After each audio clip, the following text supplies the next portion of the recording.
And if you don't mind, Because it says we can't do anything. well, he'll explain it. Yeah, you can. Okay. If you'll just let everybody know in the beginning that it's being streamed, that we're online, Okay. so that.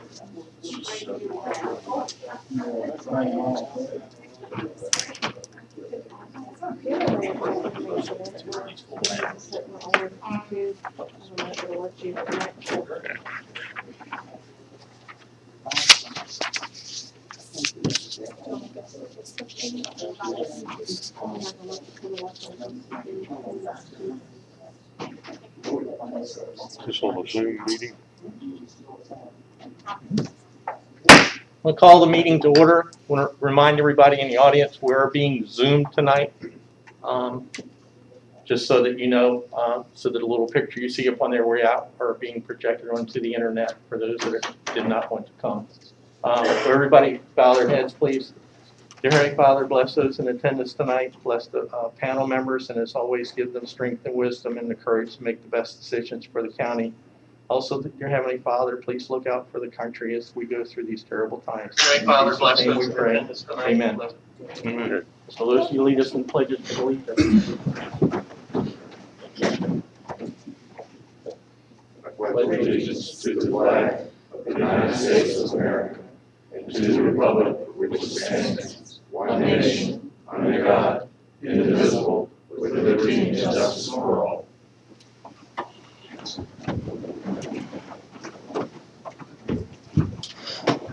At this time, we're going to open the floor for public comment. You're going to be limited to 3 minutes. Please state your name and where you're from. Anybody have any public comment? If so, yes, ma'am. You can, okay, thank you. Step down. Thanks, Maureen.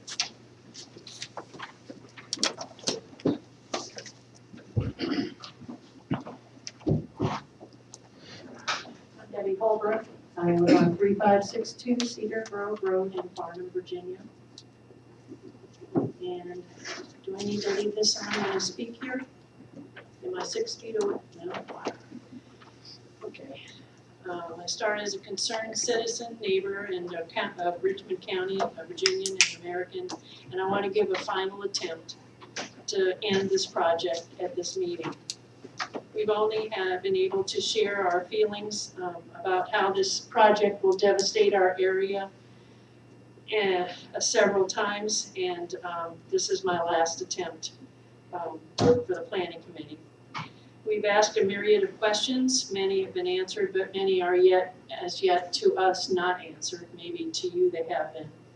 As a Virginian for over 34 years, I have several issues that I really do feel compelled to speak to you about tonight. One is how the project was handled. When in discussions with several individuals that control our fate, I have heard how transparent and legally this has been handled. I've been assured by several that Mr. Quick's strengths are following the laws, and to that I don't argue. I can say, though, there are several usually ways to follow the law. Some of them are just following the word of the law, and some of them the intent.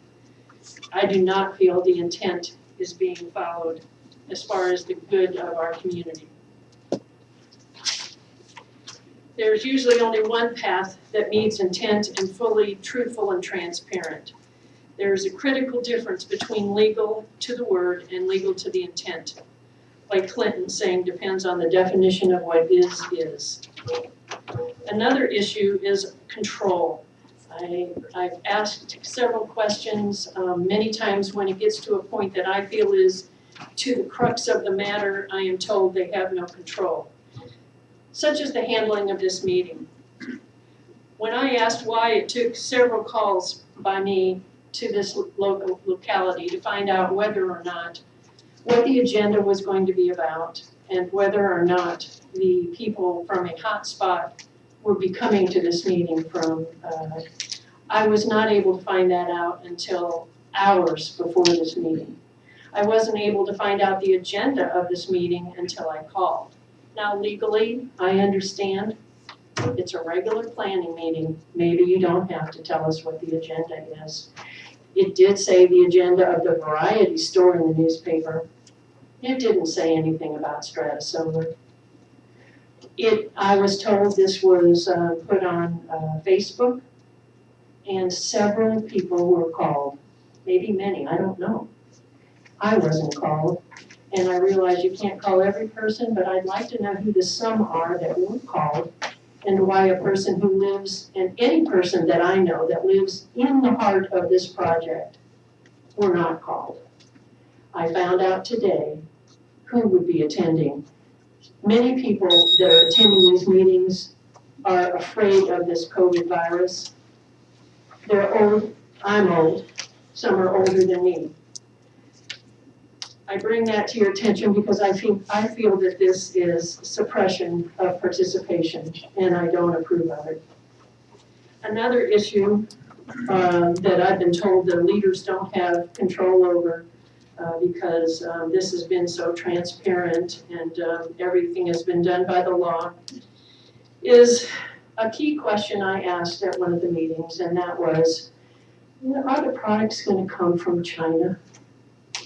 Now, since our last meeting and we were talking of China, it has gotten all the worse. I believe it's going to continue, and it's going to continue down a very dramatic path. And I believe if you put something in from China against all odds or recommendations of anybody who lives near it, you're going to wind up having to tear it out. In Turkey, they've started doing that. They've eliminated Zoom. They've eliminated TikTok. They've eliminated Huawei. And they're having things torn out because they know what this is going to do. But we continue down that path, and it feels very strongly that we are. I think that if you were going to live where your water is going to come from a product that's going to be bought from China, being promised that it wouldn't have the things that we seem to have agreed are poisonous, I don't know why you would trust China. Why you think the place where they recall products from them left and right, that we're going to buy products from China that say, oh no, they're not in our products, or we don't know where we're going to buy our products from yet. I don't believe that for a second. And there will be inverters included in this project. What do inverters do? They give an opening to China, to our grid. It's been talked about a lot, maybe not by mainstream media, but it's been talked about a lot. And I think every person in this room probably knows that. Don't want to think about it, but knows it. And we're going to be putting that in our land as well. I feel that, let's see, when they tell me they have no control over who attends the meeting because of my concern about the people from a hot spot in this country coming in here where we have to talk, where it's our futures at risk. They couldn't just make everybody go on Zoom, which we obviously have except for their attorney. But they couldn't tell me that. I feel that they do have control. And I've been told that they don't have control over the products that these people buy. And that gets to the crux of the matter. Who does have control? If you don't have control over where they buy the products, who does have control?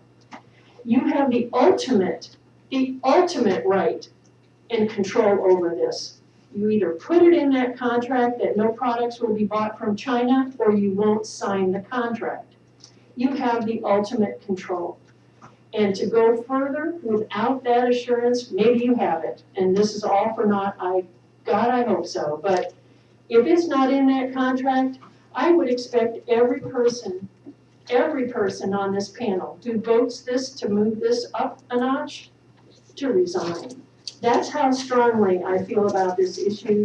Thank you for the 3 minutes, and I yield it if I have any more.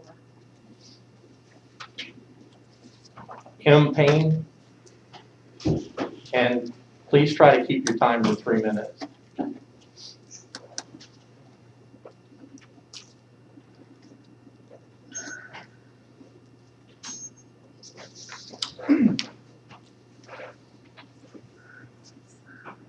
No.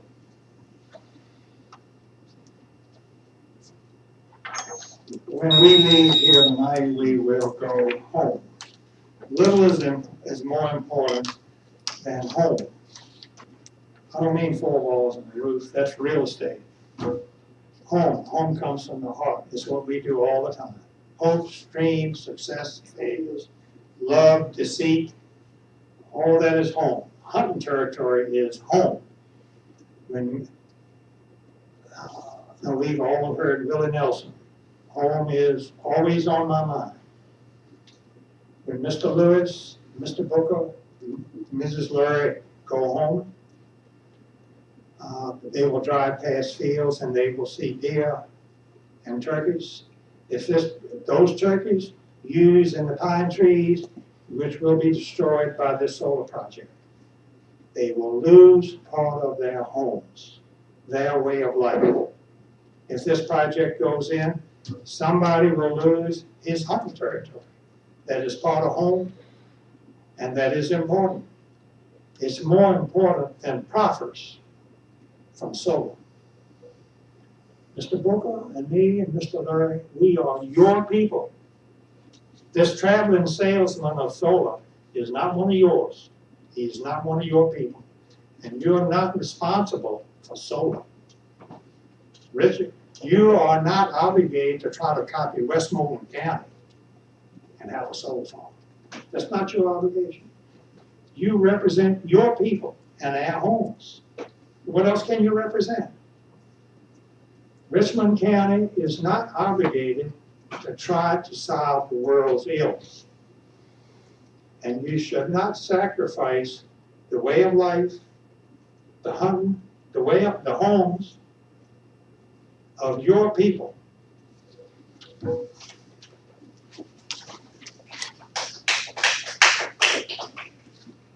William Booker.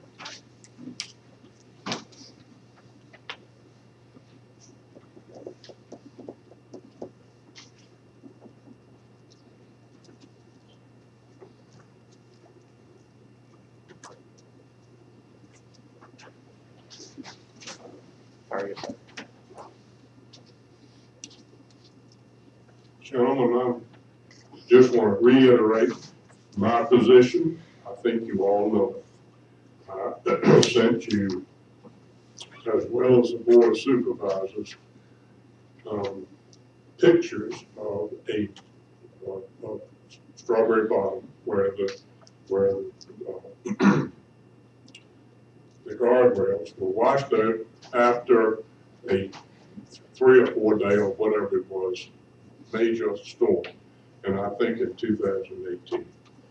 If you remove trees on 1,600 acres of land, what do you think is going to happen? It is a tremendous watershed. I'm opposed to it. I was opposed to it then. I think you all know where I stand.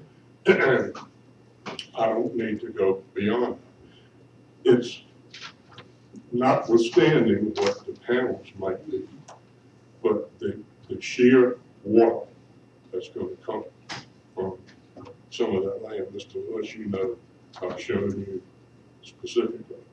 It's just not right. It's not the right place. That's my, thank you. Thank you, sir. Elaine Mullen. She's not speaking. Okay, I'm sorry. Ms. Lowry.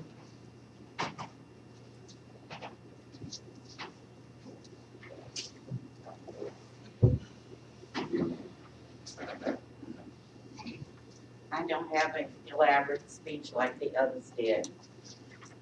I just had some questions I wanted to ask, if that's okay. Do y'all have an emergency evacuation plan if this thing catches on fire?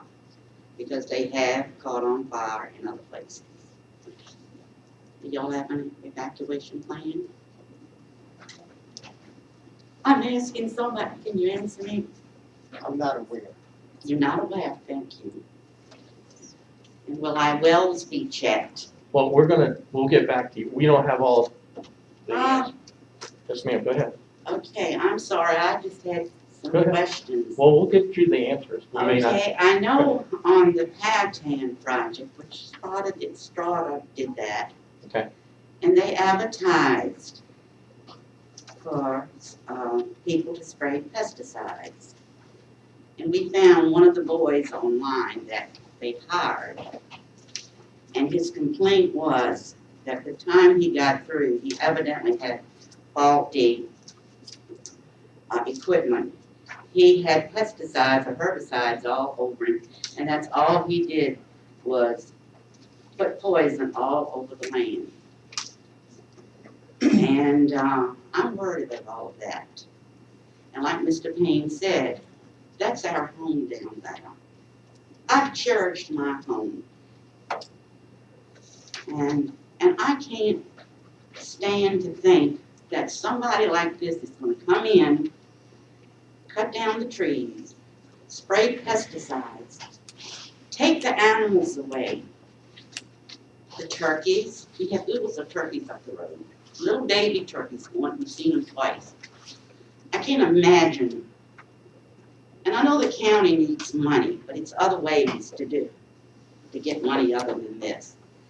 And it's been that we've seen online, and my daughter has done a great deal of studying, that these solar facilities, they'll tell you they're going to do one thing, and once they get in there, they just go kill the people, like with dust. They say they're not going to burn, and we talked about that before. But it's all of these things that worry me. I mean, it really does. It just worries me. And I'm going to say one last thing. It's Dominion, Governor Northup pushing this, and it's all political. And in the end, and this is my belief, and I don't think I'm going to be wrong, in the end, it's going to be a catastrophe before it's all over with. And y'all going to be sorry for what you did if you do it. I'm just, giving you my feeling, and I can't help it. And I told Mr. Quick today, I said, you don't know how bad this thing has stressed me out. Of course, I'm not but one person. And just like they said in the very beginning, it's just a few of us that it's going to affect. That made us feel terrible. Like we were animals. Like they didn't care about us. They didn't care what they did to us. But that's my home down there. And we've got other people down there too. And I just hope y'all think hard about this. Because this little county down here with all these stream beds and gullies and what we've seen in other places, and I hope it's not a catastrophe, but I just have a feeling it's going to be a catastrophe one of these days. I thank you for listening to me. And I just hope y'all will do the right thing. Thank you, ma'am.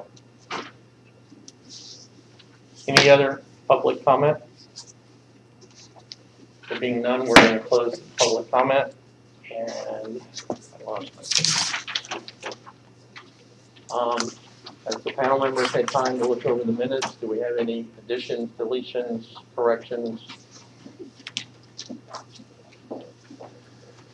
Do we have a motion that they be approved as read? I'll make a motion that we approve. All those in favor say aye and raise your right hand so you can see who's, I don't think anybody's going. Are those opposed? Okay. With that, we're going to turn it over to Hope for the rezoning proposal. Okay, thank you. Good evening, everyone. So tonight we're here to also speak about a proposal to rezone a portion of tax map number 31-105 located on Sharps Road, Warsaw, Virginia, from agricultural general to business general for the purpose of a community variety store. To give you some background on that, Mr. and Mrs. Eli Hertzler own a parcel of land at 1498 Sharps Road containing approximately 105 acres.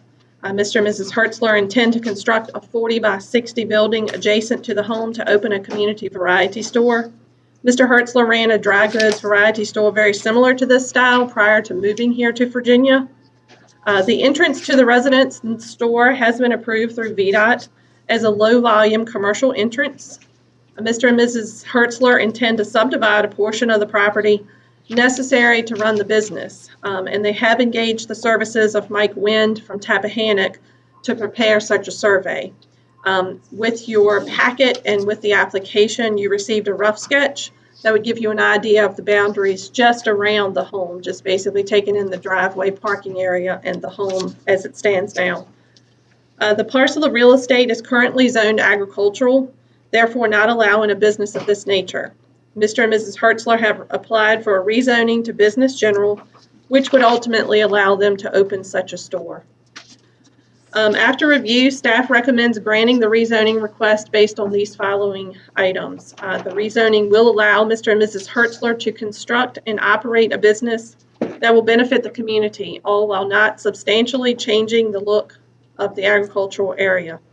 Mr. and Mrs. Hertzler have agreed to finalize and record a survey of the 1 acre more or less portion of land as a condition of the rezoning. Mr. and Ms. Hertzler agree that all proper permits, state and local, will be obtained for the construction and operation of a small community variety store. Mr. and Ms. Hertzler agree that the rezoning will be conditional for the operation of a community variety store only, so meaning any additional operations that may come about at the location will need to come back to the Planning Commission and the Board of Supervisors. The adjoining property owners have been notified of tonight's discussion and have responded with mostly positive feedback. You have in front of you 2 responses. One of them is from Mr. and Mrs. Bliss Coates that supplied a written note in favor of the project. They could not be here tonight, so they wanted all of you to have that. We did, however, receive an email from a resident at 1225 Riverdale Road, of which each of you also have a copy, and they are concerned about the seasonal traffic on Sharps Road. So keep that in mind.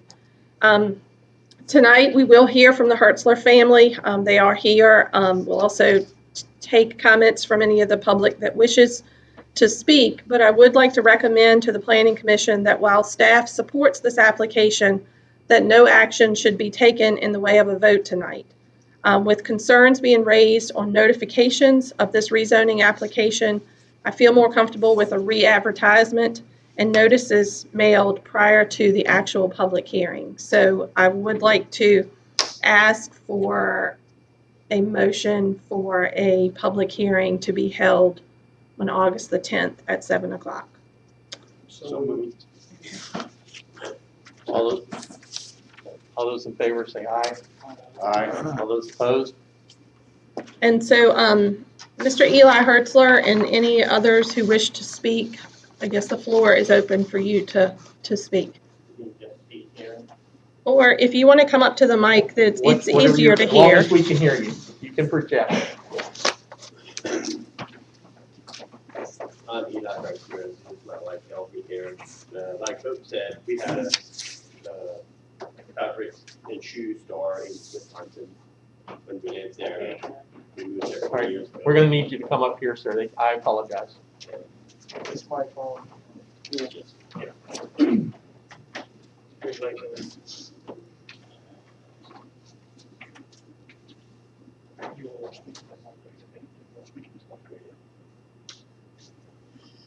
Plans are to have a bulk food store, like 50-pound bags of flour, sugar, oatmeal, brown sugar, and a good line of groceries. And besides that, also fabrics, shoes and hats, what the community needs, the Amish community. And then it's also open to the public, whoever wants to come in. We hope to keep it down to a small business. Right. Thank you. Does anybody else want to comment? You want to come up here? Oh, what, I'm Elaine Mullen, I live right across the road from here. Oh, what were you saying about the traffic? What did they say about the traffic? The only thing I said about the traffic was we have talked to VDOT about the entrance itself. You were saying the traffic on the road, what did the other people send in? Oh, I'm sorry. There There was a resident that lives at 1225 Riverdale Road that sent in an email that was concerned about the traffic on the road and how it would impact their seasonal visitors. Well, the traffic on Sharps Road right now. We can't hear, they can't hear you, ma'am, I'm sorry.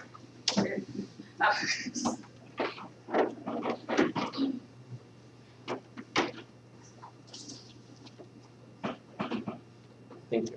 The traffic on Sharps Road now is no more than what it usually is with seasonal coming and going. Yes, you do have some idiots that run up and down the road that they know they're not supposed to. We have said something about that to people before, and that has come to a minimum. Like I said, the park stores live right across the road from us. They're good neighbors. They know, as with Henry also, they know that if we need help, we can count on them. If they need help, they can count on us. But I think it would be a store that would be an asset to the community. So that's all I have to say. Thank you. Thank you for coming out, ma'am. Any other comment? Back to you, Hope, or are you done?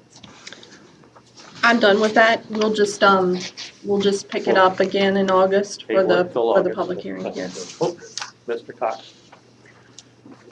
I guess I better turn this thing off.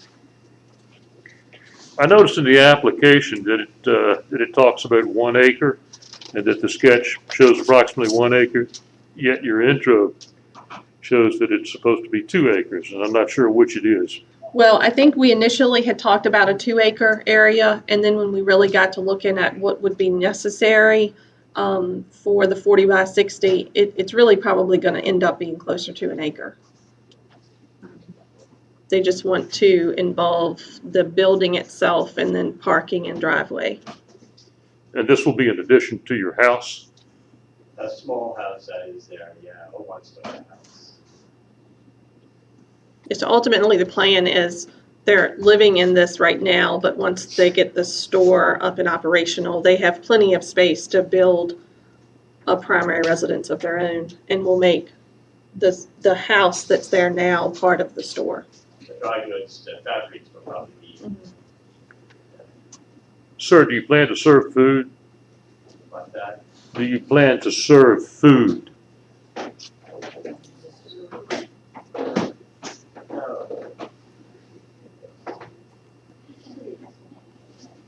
No, we don't plan to serve food, not at all. Not more than just carry groceries out. Thank you.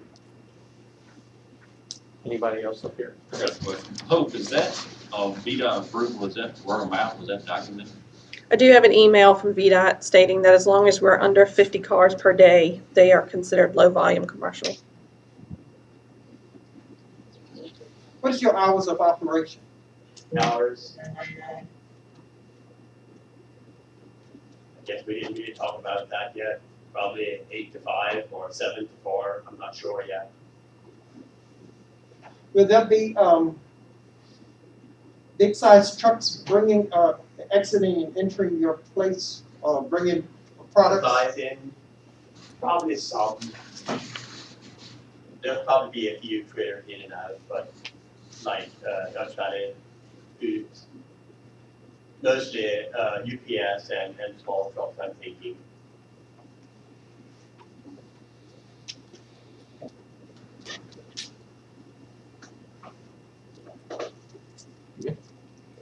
Anybody else? All right.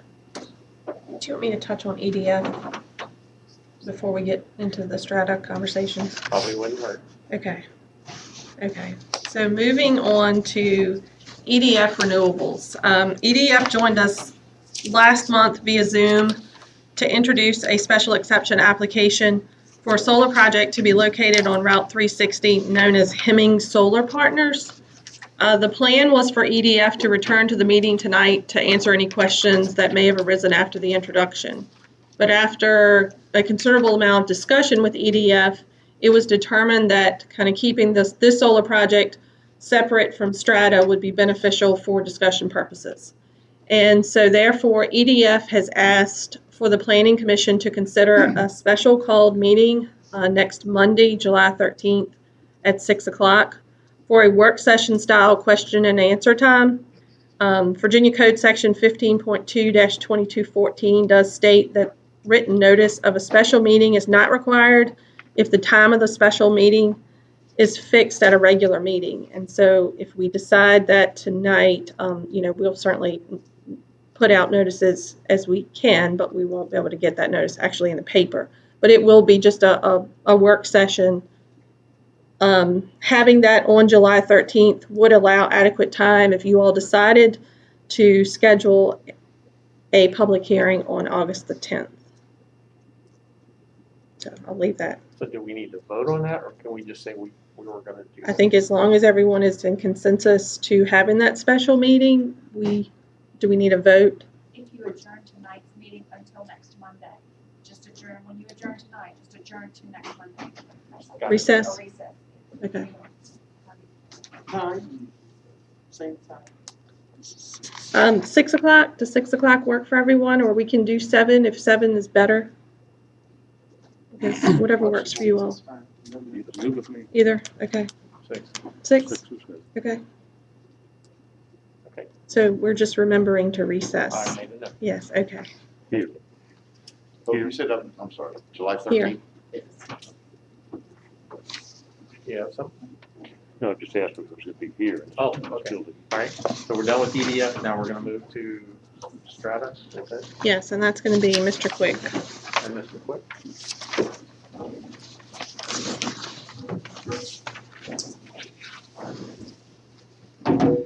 Good afternoon, Planning Commission members. How are y'all tonight? This is the first time strata solar has been discussed since the March public hearings. And customarily on large zoning cases like this, I would present my staff recommendation to the Planning Commission at the meeting immediately following the public hearing. As there has been significant delay due to our meeting restrictions the last 3 months, I thought another option would be for the Planning Commission to use this meeting to refresh yourselves on the project, ask any additional questions you may have of either Strata Solar, the county attorney, or myself, or bring up any comments or concerns you wish to discuss with your fellow commission members. Last week, you were provided with the most recent copy of the conditions being considered with this application. Hopefully, you've had a chance to review these once again. I believe the majority of these changes since the March meeting are general and technical in nature and do not substantially alter the conditions from 3 months ago. In addition, I provided each of you a letter from the chairman of the board, Mr. Lee Sanders. At the June board meeting, the board spent a considerable amount of time with the county attorney reviewing legislative changes from the 2020 General Assembly session.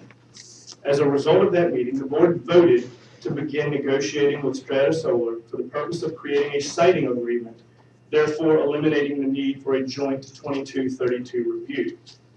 Section 15.2-2316-9C of Code of Virginia states, approval of a siting agreement by the local governing body in accordance with subdivision B of 15.2-2316-8 shall deem the solar facility to be substantially in accord with the comprehensive plan for the host locality, thereby satisfying the requirements of 15.2-2232.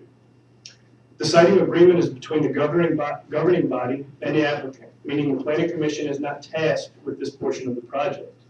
Still in front of the Planning Commission remains a recommendation to the Board of Supervisors for the applied special exception permit with conditions.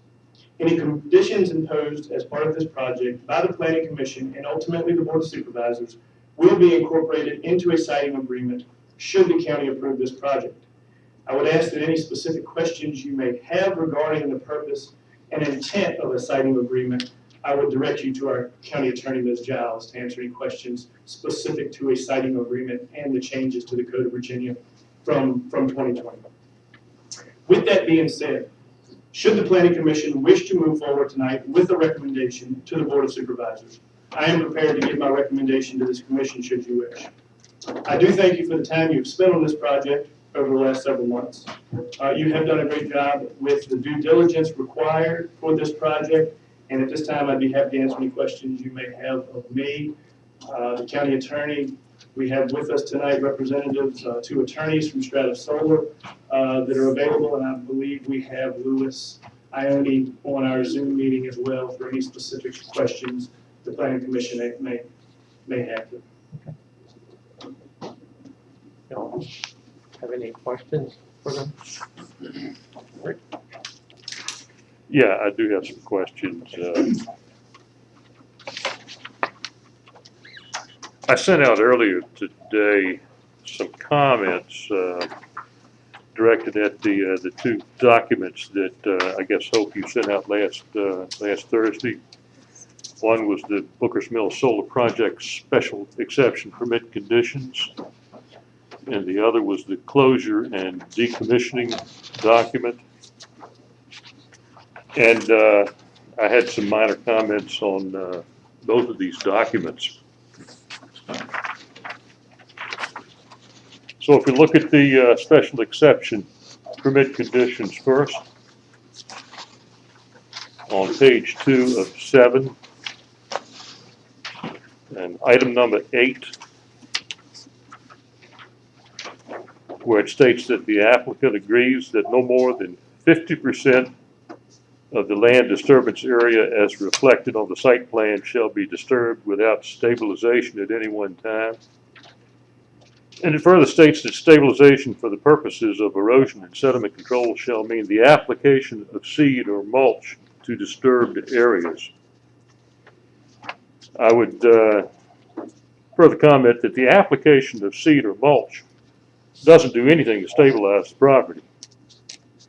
I would suggest that statement be modified to say that it should require an established ground cover that will then stabilize and reduce runoff.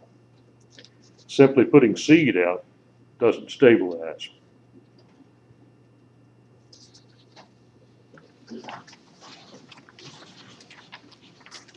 Moving on to item number 13, where it says the applicant shall drill a test well on the site at a location approved by the county to annually monitor the water quality within the project for contaminants.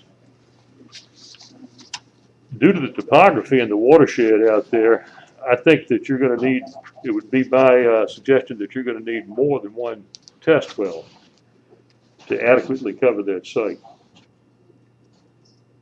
Now, I'm not prepared to say how many. I think that's up to the engineers of the site and the county, but I don't think one test well it can cover that site.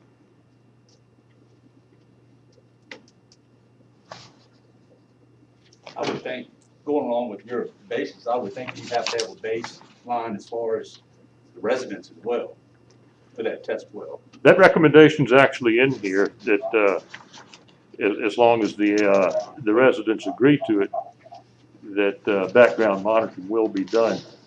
And as you look further down, item number 13, it says the applicant prior to construction, it says may work with the property owners. I would change that to shall work with the property owners within 1,000 feet of the site to test the current conditions of the drinking water to create a baseline for future testing as may be required. I think this is critical that you do have a good baseline on all the surrounding wells there. I mean, how are you going to know that if there's any contamination that gets into the water if you don't test it first to see what's there before you start?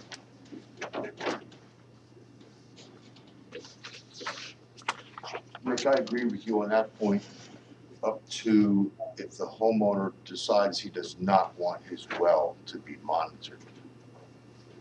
But saying shall, doesn't that imply that it absolutely has to be done? No.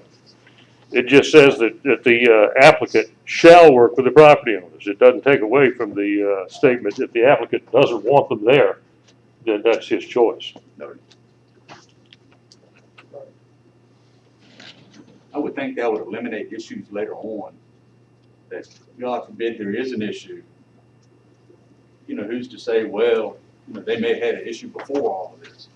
I think this would cover Strata's bases. Well, I think it protects everybody. Hill County, it protects Strata, and it also protects the property owners. Absolutely, well, that's the main concern.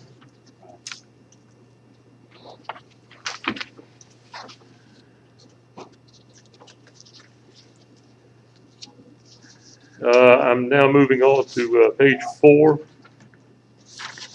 and I'm looking at item B under 15B.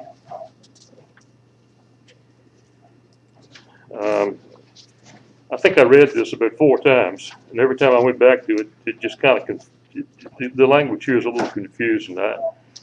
I'd be in favor of stating what you want here and just plainly saying it. It reads as, in the areas mutually identified by the county and the applicant, in all areas in which there is a stand of timber of at least 100 feet from the fence along the public right-of-way, the applicant shall be required to leave in place no less than 100 feet of standing timber to buffer the site. If I'm understanding this correctly, it's areas where the site, where you have timber along the public right-of-way, you want a 100-foot buffer. So why not simply say a 100-foot timber buffer shall be required immediately adjacent to the fencing along the public right-of-way? I think what they're trying to also say is only if the timber's already there. They don't have to go and plant timber. That's what they were trying to. Yeah, but it starts off by saying in areas mutually identified by the county and the applicant, so they agree. If there's no timber there, then of course. Well, and then the next part, in which there is the stand of timber. Okay. I'm not saying it's. That, just to me, I go back and I hit it 3 or 4 times, and you know, there's a better way to say this. Moving on, also under 15, item D. In areas mutually identified by the county and the applicant, and I struck in areas the second time. I don't think you need to say it twice. So in areas mutually identified by the county and the applicant in which there are topographical challenges. Does anybody know how to define what a topographical challenge is? It may mean one thing to you, Mr. Fiddler, it might mean something else to you. I think we've got to, I think you should, I would recommend that you define what a topographical challenge is. Either the degree of slope or whether you're dealing with complex slopes. But let's not put something out there that nobody knows what it means, and that's what a topographical challenge is. It's too vague. I know what that is. It's very vague, and we need to have some kind of a definition here.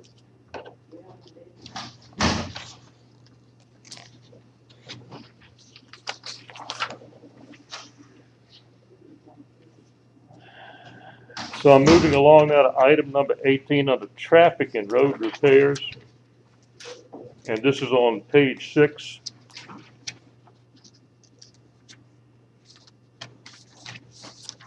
Where it calls for the applicant to submit a construction traffic management plan to CTMP as a part of the site plan. It further goes on to say that an evaluation of the condition of the public roads along the delivery routes prior to construction and a description of an estimate of any anticipated repairs to public roads that may arise due to damages attributable to the construction of the solar facilities to be reviewed by a third party, paid at the sole cost of the applicant.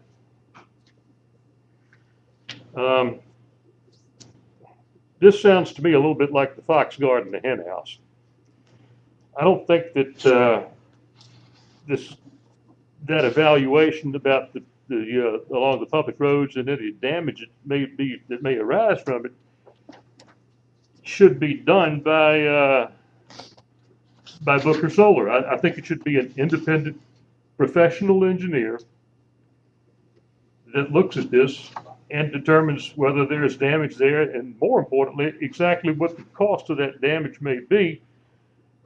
Because at some point, they've got to post a bond out there. So how do you know how much to post a bond for if you don't have a good idea of what damages could be and what the cost to repair them would be?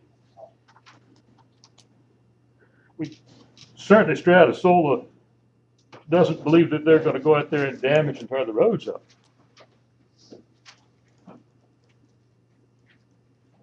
But I think you need to have an independent professional engineer to do that review. I think the review is called for what I see as a problem here is letting Strata Solar do that review.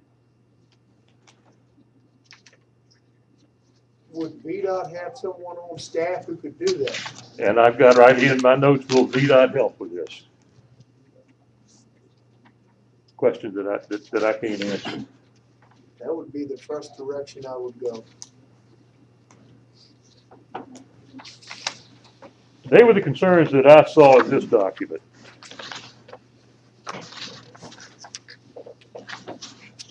Should we go to the decommissioning document, or do we want to talk about this some, or is there anything to talk about here? Does anybody else? I've got one thing to add Good. to yours, All right, same document. Good. Number 8, bullet number 8, when you were discussing the seed, as far as the erosion control, I just, on a personal standpoint, 50% of the land being disturbed at one time, that just seems like a lot of land that's open for erosion. And I mean, I would like to see if it's done in smaller phases. Personally, I just think we're opening ourselves up. Mr. Booker explained earlier with the erosion, and I mean, you're talking 400 acres here. That's a lot of land. That's just my point. I wanted to bring that to your attention. That's all I have for that. Anyone else have comments on this particular document? Then we'll go to the next one. Okay, it's good down there. Ms. Jackson, you good? Not calling you out, making sure you're good. All right, next document. You want to start us off? Mr. Chair, I'll just say that once Mr. Cox has gone through his 2 documents, that Ms. Giles will address the concerns kind of as a lump sum. Oh, okay. So y'all can continue. Thank you. You're up. I'm now moving on to the closure and decommissioning document.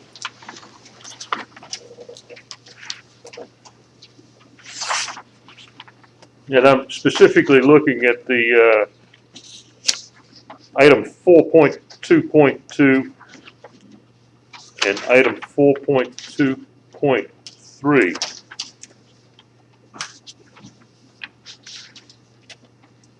And the note that I made was for some clarification between these 2 provisions. When I read through 4.2.2, it seems to me that decommissioning shall begin immediately after the facility has, for a period of 6 months, ceased operation. That's the trigger. Of course, it doesn't really state in here that when that trigger starts, when that date starts. So I didn't see anything in here that says the county must be notified immediately. It does give them a 30-day period to notify the county. That seems a little loose. But anyway, it says that if 6 months, they've ceased operating for 6 months as a solar facility, then that triggers the decommissioning of the project. If you then go and look at 4.2.3, it says that the periods during which the facility is not operational for maintenance, repair, or due to catastrophic events beyond Booker Mill's control, then if the solar facility, I'm reading on down that paragraph, the solar facility then has a period of 2 years before they have to start decommissioning. To me, it's very confusing. Is it 6 months or is it 2 years? And apparently all it takes is a simple statement that, well, we were shut down for maintenance, repair, or due to a catastrophic event.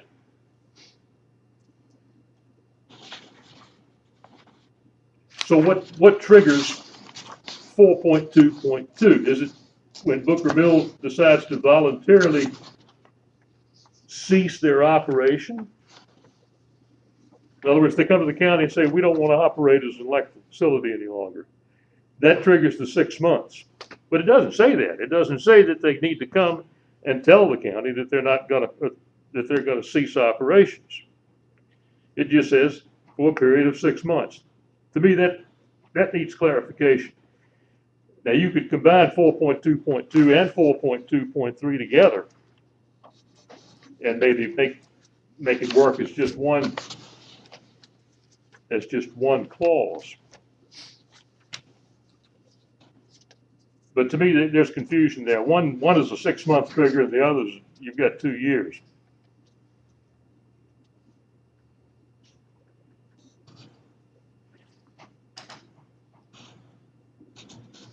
Okay, I'm going to move on down to the next, under the cost of decommissioning. I'm looking at item 4.3.2. It gets confusing.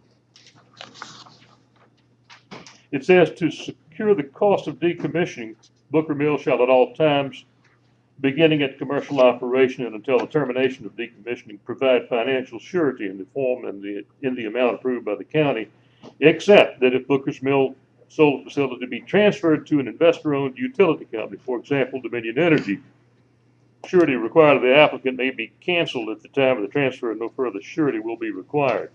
My question is, what happens if the facility is sold to a third-party private owner? Is surety going to be required? And if so, they probably should state that.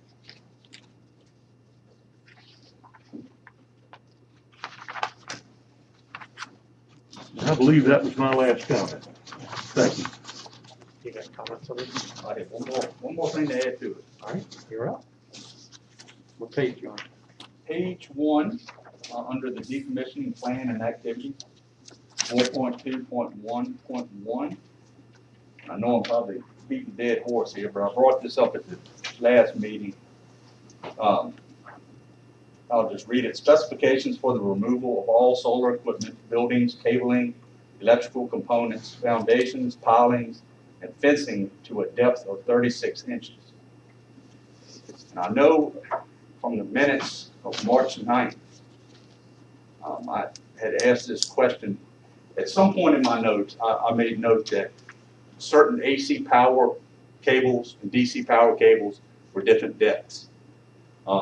And I think it was clarified that it was somewhere between 36 and 48 inches for both. But I remember taking note of that. But my question is, why do we have 36 inches? I know the response from Mr. Neiman was noted that the storm basins would be decommissioned as well and would be converted back to sediment basins as his recommendation to project during the disturbance of activity. Mr. Neiman stated everything will be brought back to the original state, minus the standing tree. Why does this not say back to the original state? Why is it to a depth of 36 inches? To me, that's a red flag that something could be left. And if it's not an issue, then it should be everything removed. That was my only addition to yours. Any comments on this one down here? Oh, yes, sir. Eric? All right. Mine is exactly what he had said, 4.2.1.2, that the site real property must be restored to the condition of the property as the date construction commences for the trees. Are they going to plant trees back to get in there? If they are, at the owner's request, then I believe it should be somewhere in there that they will be required to reforest it at the end and not just leave it, 6 inches. That's one of my beefs right there. If they get in there, because it doesn't state that they would have to put the forest back and they could get back, and that's not a cheap thing to go back in there and reforest something other once it's all done. And the other one that was mentioned in there is all these sediment ponds is going to be put in. What happens if they fail? Is it going to be the owner's problem after this decommission and they left? If one of these fail and we have a major problem and called in, is it going to be the owner of the properties to restore all that? Because there's going to be an awful lot of ponds out there that's not going to be maintained after they decommission. and they left and they're gone. And that leads to the property owners or the county or somebody to require that to be done. And that could happen until we get a good stand of trees or cover to stop those problems. Those are my 2 concerns.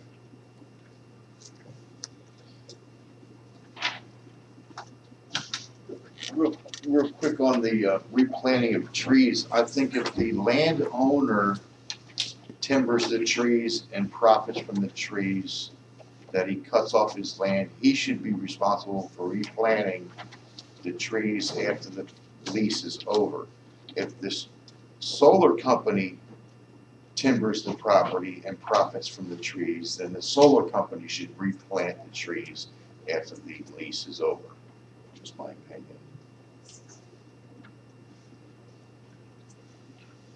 Well, to answer one of those, is counting on more trees that you knock down. Sometimes they'll go there and they'll replant, other times they let it naturally come up from seeds that they have redone, and it naturally comes back up. And this company's gonna go in there and take it back down to soil. So it takes away that ability. If I was a landlord, said, well, it could have reseeded itself, and I wouldn't have to go in there and replant the seeds. That's the problem that I see on that, because they're gonna scrape the land clean, and it's not gonna have that ability to reseed itself. In theory, there'll be grass there. It will be a cover, but if we have to require them to dig down and remove all the underground, that cover's gonna be disturbed again to remove that. So at that point, you're gonna have to address that through another secondary application of something too, because you're gonna be digging up with a backhoe all over to dig all these wires up and exposing virgin dirt again that can wash and propose an erosion hazard. So that, I don't know that anybody's even thought of it, that when it's dug up and you're basically rooting up the ground again to pull all this stuff up, now we have exposed soil with no cover on it again. Back to where we started. Not as much, but it will be some. Trench. All the posts they pulled up, they're gonna have to fill those back in with dirt. They're not gonna leave all them holes there either, so there's gonna be a number of places where the dirt's gonna be where all them posts are at. All these things that's in the property, and see, that's the other problem is, all these ponds that gets in here, if they're not maintained or something or another, they could fail until something's substantial there to stop the erosion problem, which could cause a major problem, 30 years from now.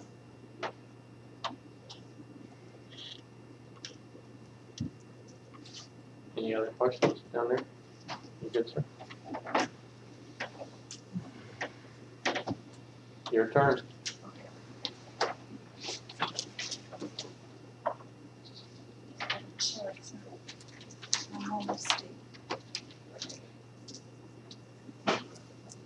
All right, I'll start with the decommissioning provisions because these provisions, the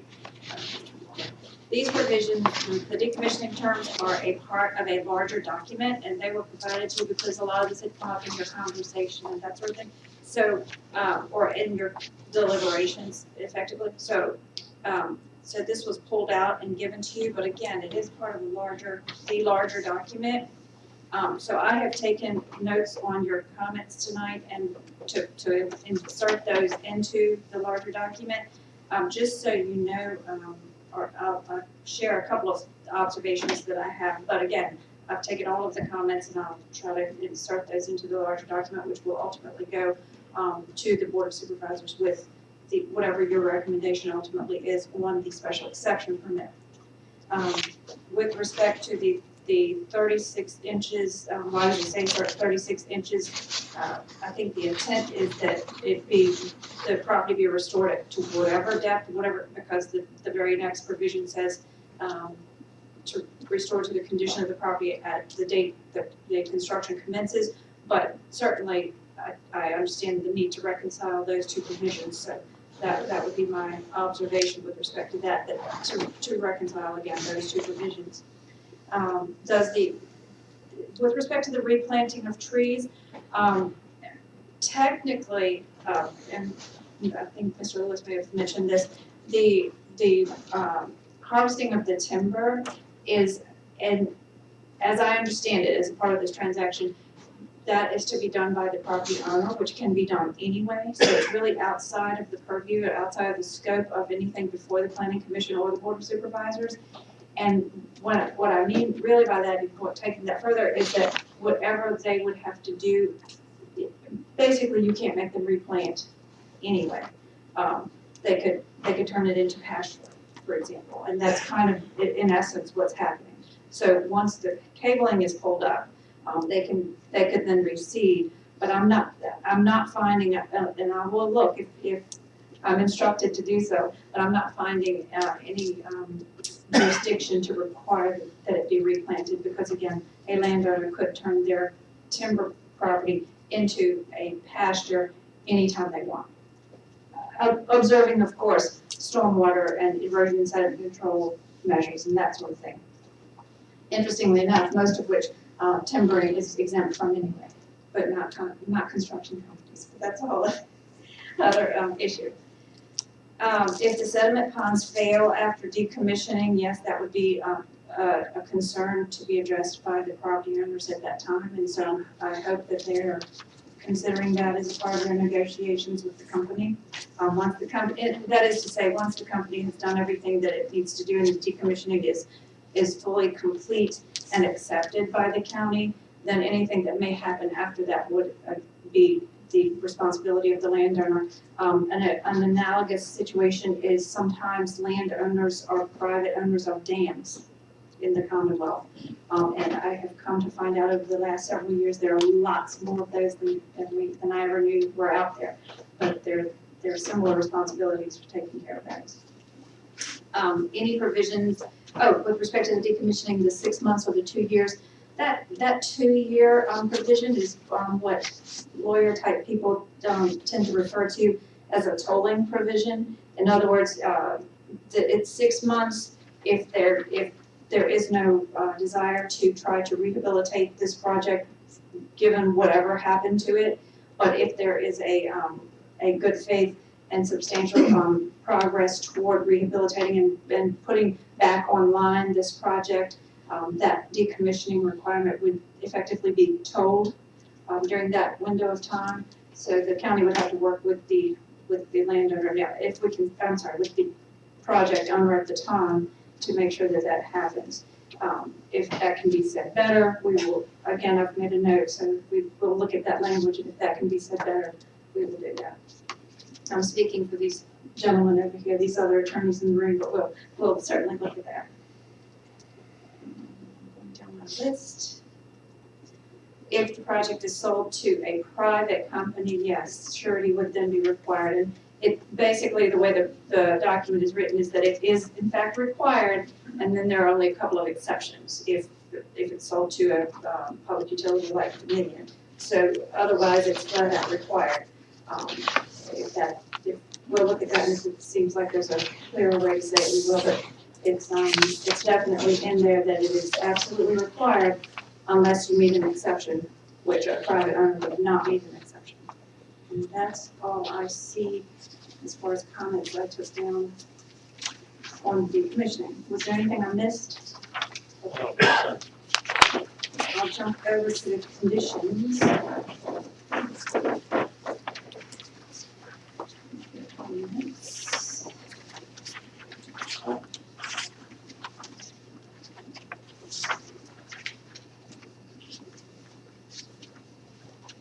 The 50% of the land disturbance of the project, I know it's well over 1,000 acres, but it's my understanding that with whittling things down, and Morgan and some of the engineers with Strata, I know talked after initially they were looking at approximately 700 acres, and correct me if I'm wrong, when I'm wrong. And they looked at some of the topography and primarily the buffers that they were concerned about, and I think that it is down closer to 600 acres total now. So is that about what? 800 under panel. Under panel, it's still, y'all whittled it down. Lewis is on there. Lewis is on. Okay. With the setbacks, it may be closer, but I think Lewis should respond to that question. Okay. So just, Can he respond? Lewis, can you hear us? Setbacks. Sort of, could you repeat the question real slowly and clearly? With the project as it is now, I know that some of the buffers were modified. How many acres under panel? How many acres what? Under panel, with solar panels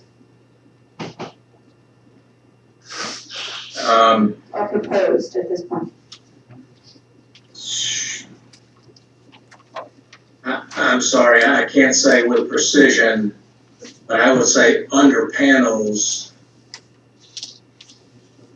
127 times 5, whatever that is, 635. That's a rough, that's not precise. There are additional, and what Morgan's referring to, there are some additional improvements as well. For example, the sediment ponds, the fencing, there are some additional things that will be going on around the project, but the bulk of it with the panels. That's what I had remembered was a little in the 600 acre ballpark, 650. There are a lot of sediment basins. Yes. You know, for instance, if you're trying to get at what's cleared, you know, there's a tremendous number of sediment basins on the site. Still in number 8, paragraph 8, I made a note to where it says the application of cedar mulch to clarify that to say cedar mulch that yields a ground cover. Meaning if it were seeded and it didn't come up, it would have to be done again, something to stabilize it. 13, paragraph 13, I just made a note to add some test wells or to revisit that language to add test wells as needed. And to clarify the language about when individual property owners, to work with the property owners, shall work with the property owners. I do agree that there should be some language just to clarify that unless they're not able to do so, I think the company's probably going to want that language, and I would, that's probably fair, just to say, we're going to try our best, but we can't make him work with us.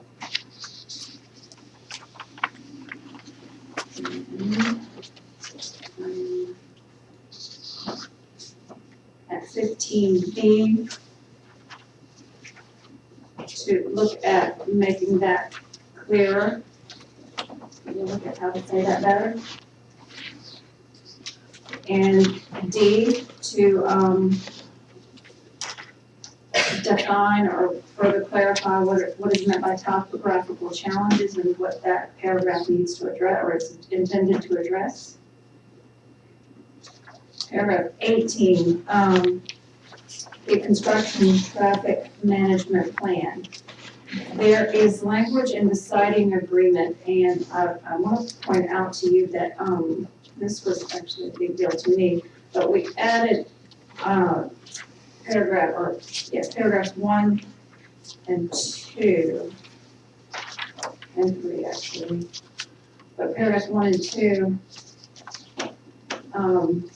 were the big ones where it linked the siting agreement with this document and the compliance with the siting agreement at all times to be a condition of continuing to operate. And the reason I bring that up and point that out is because in something like paragraph 18, the construction traffic management plan, there is language in the siting agreement, and we can incorporate that to a degree here in this condition as well. But there's language that talks about exactly the point that was brought up, which is it is Richmond County that chooses the engineers to evaluate these things. And the company, as it's stated in here, the company pays for it, but Richmond County gets to choose and pick and have that analysis provided for the benefit of the county. It didn't even say professional engineer in there. I added that. Yeah. It just said third party. Right. So, and it can confine it to professional engineers, but if you don't, that leaves it open to the county, whoever they feel comfortable hiring. But if the planning commission would like to recommend to the board that it be confined to the universe of professional engineers, that's fine. It's your recommendation. You can include it however you want. No, your point's well taken. you've clarified that, it's the county that's gonna select whoever's going to evaluate that. That's correct. That was not clear. So, do you wanna leave that in there? Point taken. I wanna we- see we a can- change in the language here to clarify that. Yes, we can clarify that that it would be at the hiring of the county, but, and again, the signing agreement, language that's being considered goes into more detail about that. But several professionals that the county will need to lean on in this project or in projects like this. Because, I don't know if you recall, but I was in a small county for several years, and I think Richmond County is not dissimilar from where I came from, which is there isn't a lot of the expertise on staff. And even if there is expertise on staff, because I know they're very smart people, there's not a lot of time oftentimes to devote to big projects like this. So it's not unusual to have the company, to provide, and when I mean provide, I really just mean pay for the experts that the county needs to contact and hire. And then, so that's not unusual, and that's in this project that is being negotiated as well. And that's all I have. Did I miss anything in the conditions? I don't think so. Everybody good with that? Thank you. That was very good. See where we're at.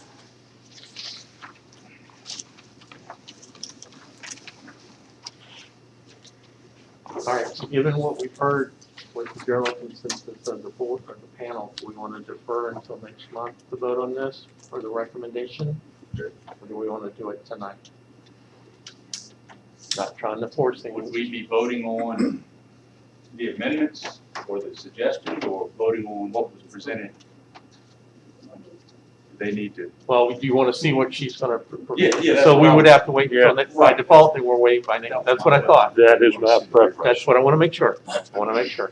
Okay. Vivian is suggesting that we take that time Mhm. to rewrite, revise based off of that conversation and Yep. send it back out.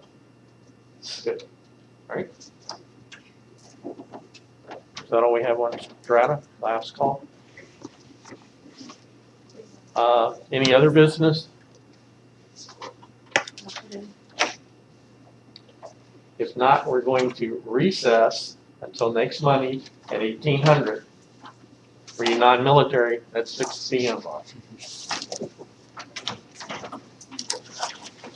You don't get to bang your gavel, do you? I didn't touch it.